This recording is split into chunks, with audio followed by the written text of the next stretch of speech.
नीतीश कुमार के साथ आखिर वही हुआ जिसके कयास लगाए जा रहे थे। मोदी के बिहार पहुंचने के बाद साफ हो गया कि बेचारे नीतीश बाबू की कुर्सी छीनने के लिए भाजपा फुल प्लानिंग में है और इस बात के संकेत मोदी के भाषण से मिले हैं, जिसके बाद इसकी तस्वीर साफ हो रही कि मोदी नीतीश के साथ महाराष्ट्र कार्ड खेलेंगे।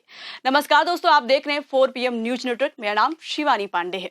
दोस्तों, बेचारे नीतीश कुमार बुरे फंस गए हैं। जिनके सहयोग से बैसाखियों के सहारे मोदी सरकार बनी है, वही मोदी अब नीतीश को आग दिखाने लगे हैं।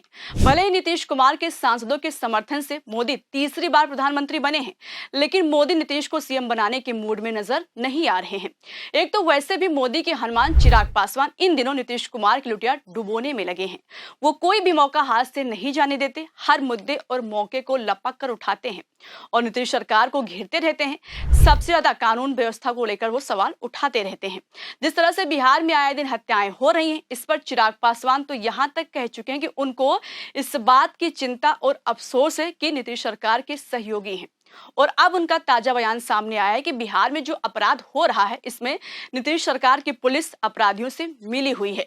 पहले हम आपको चिराग पासवान का ये बयान सुनवाते हैं, फिर बताएंगे कि मोदी ने नीतीश को साइड लगाने के लिए क्या कहा है। बिहार में क्राइम हो रहा है, मंशा ही नहीं थी ना। पुलिस मोबाइल को ट्रैक इसीलिए नहीं कर पाई क्योंकि पुलिस की मंशा नहीं थी। अपराधियों को संरक्षण देना इनकी मंशा थी। मिली भगत है भाई।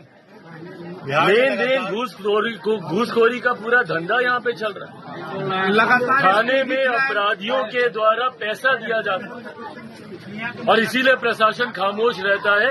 ये सरासर गलत है। इसके ऊपर कार्रवाई होनी अत्यंत आवश्यक है। ऐसे ही चिराग सोशल मीडिया से लेकर मीडिया के कैमरे के सामने तक नीतीश सरकार और उनके कानून व्यवस्था की बखिया उधेड़ रहे हैं।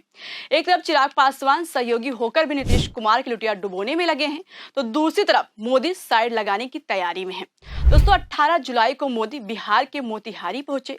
इस दौरान जब भाषण दे रहे थे तो सबकी नजर इस बात पर टिकी थी, क्या मोदी आज ऐलान करेंगे कि अगर चुनाव एनडीए जीतेगी तो क्या सीएम नीतीश कुमार होंगे, क्या नीतीश कुमार के नाम पर चुनाव लड़ा जाएगा। बेचारे नीतीश कुमार भी टकटकी लगाकर बड़े ध्यान से मोदी का भाषण सुन रहे थे। अंदर ही अंदर सोच रहे थे कि अब मोदी जी मेरा नाम लेंगे और कहेंगे कि सीएम फेस नीतीश कुमार हैं।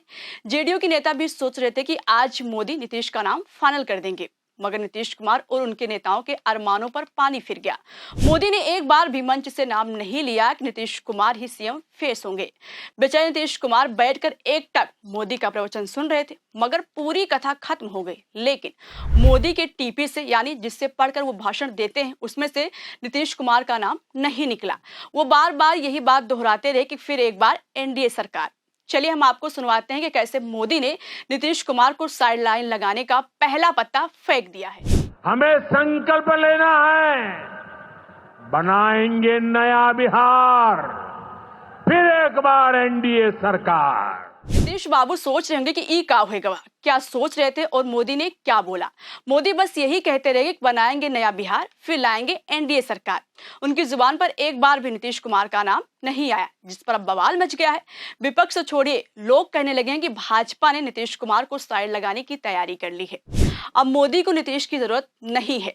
ऐसी चर्चा इसलिए हो रही है क्योंकि आपको याद दिला दें कि 2020 के विधानसभा चुनाव में मोदी बिना नीतीश कुमार के एक कदम नहीं चल पा रहे थे। उस समय बिहार चुनाव 3 चरणों में हुआ था और आखिरी चरण के चुनाव के वक्त बिहार वासियों के लिए मोदी का एक पत्र सामने आया था, जिसमें उन्होंने जनता से अपील की थी कि मुझे नीतीश की सरकार की जरूरत है। हालांकि मोदी की इस अपील का असर हुआ था। एनडीए को आखिरी चरण में ही सबसे ज्यादा सीटें मिली थी, यानी अगर मोदी चिट्ठी लिखकर अपील नहीं करते तो चुनाव में महागठबंधन की सरकार बनती दिख रही थी। लेकिन भाजपा ने उस समय भी नीतीश के साथ खेला कर दिया था। चिराग पासवान एनडीए से अलग हो गए थे और चिराग ने उसी सीट पर अपने उम्मीदवार उतारे थे जहां पर नीतीश कुमार के प्रत्याशी उतरे थे। जहां पर भाजपा के प्रत्याशी खड़े थे, वहां पर चिराग ने अपने उम्मीदवार को नहीं उतारा था, जिस पर कहा गया था कि चिराग के इस फैसले के पीछे भाजपा की ही रणनीति थी, जो कामयाब हो गई। भाजपा को 73 सीटें मिली और जेडीयू 43 सीटों पर सिमट कर रह गई।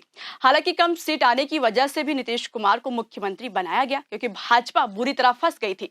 अगर मोदी जनता से चिट्ठी लिखकर अपील नहीं करते तो मुख्यमंत्री किसी भी कीमत पर नीतीश कुमार नहीं होते, लेकिन वादा किया था इसलिए पूरा करना पड़ा। मगर अब 5 साल बाद भाजपा सीएम को लेकर कोई रिस्क नहीं लेना चाहती। यही वजह है कि अगर अमित शाह या जेपी नड्डा से यह सवाल किया जाता है कि क्या नीतीश कुमार ही अगले सीएम होंगे, तो इस पर वो चुप्पी साध लेते हैं। उप मुख्यमंत्री विजय सिन्हा तो पहले ही कह चुके हैं कि अटल जी को सच्ची श्रद्धांजलि तब मिलेगी जब बिहार में बीजेपी की सरकार होगी। इस पर भी खूब बवाल मचा था। सियासी गलियारे में चर्चाएं तेज हो गई थी कि नीतीश कुमार इस बार साइड लग जाएंगे, और अब तो मोदी ने भी इस बात के संकेत दे दिए हैं। मोदी बार बार बिहार आ रहे हैं, रैलियां हो रही हैं, लेकिन बार बार वो एनडीए सरकार की बात कर रहे हैं, मगर नीतीश की नहीं।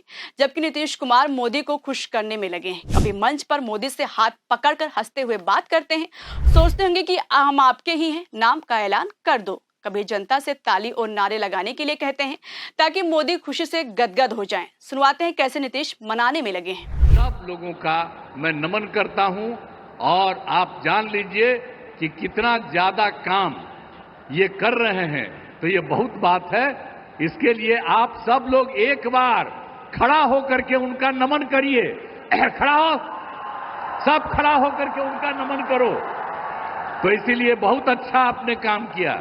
अब बहुत मगर दोस्तों अफसोस, नीतीश बाबू खुश नहीं कर पाए। मोदी ने नीतीश को सीएम बनाने के नाम पर एक शब्द नहीं बोला तो एनडीए सरकार के बारे में बोला। अब मोदी के बयान के बाद नीतीश कुमार और उनके नेता चिंता में पड़ गए हैं, क्योंकि बीजेपी इस बार मोदी के नाम पर ही चुनाव लड़ने की तैयारी कर रही है।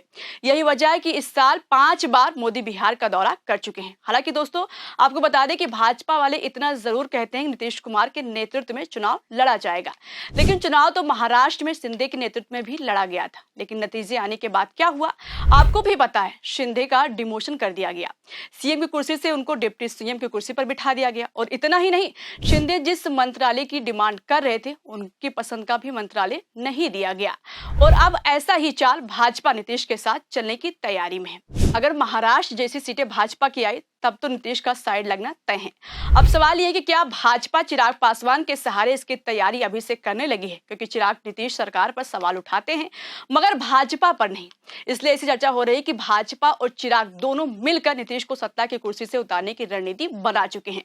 फिलहाल दोस्तों सवाल आपसे है, आपको इस खबर पर क्या लगता है? अपनी राय कमेंट बॉक्स में हमें जरूर बताइएगा। तब तक के लिए चलते हैं, इस खबर में इतना ही। नमस्कार।